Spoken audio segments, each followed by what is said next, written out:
You reject the church fathers if you see their teaching as standing next to the scriptures rather than under them. Augustine writes, I confess to thy love that I have learned to give this reverence and honor to those books of scripture alone, which are now called canonical, as firmly to believe that no one of their authors erred in writing anything.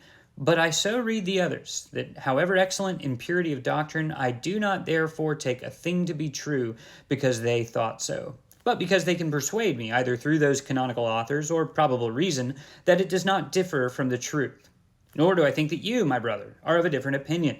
I say further, I do not suppose that you wish your books to be read as if they were the writings of the prophets or apostles, which beyond a doubt are free from any error. Speaking of church leaders in good standing, Augustine writes, we ought not consider the disputations of any men, though they be Catholic and praiseworthy men, as canonical scriptures, so that we may not, saving the reverence due to those men, disallow or refuse anything in their writings, if perhaps we find that they thought otherwise than the truth is.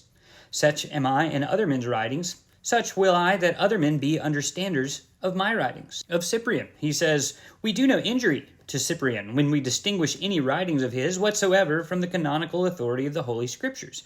For not without cause, with such healthful diligence, the ecclesiastical canon is appointed, to which certain books of the prophets and apostles do pertain, which we dare not judge at all, and according to which we may freely judge of other writings, either of faithful men or infidels. Or as Jerome wrote, I know that I esteem the apostles differently from certain tractators. The former is always speaking the truth, the latter as men sometimes making mistakes. Jerome, in Dependence on Apostolic Writings, says, Origen should be read occasionally, as Tertullian, Novatus, and Arnobius, and some ecclesiastical writers, so that we may extract what is good from them and shun the opposite, according to the apostles' direction.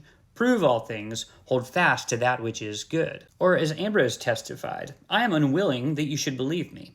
Let the scriptures be recited.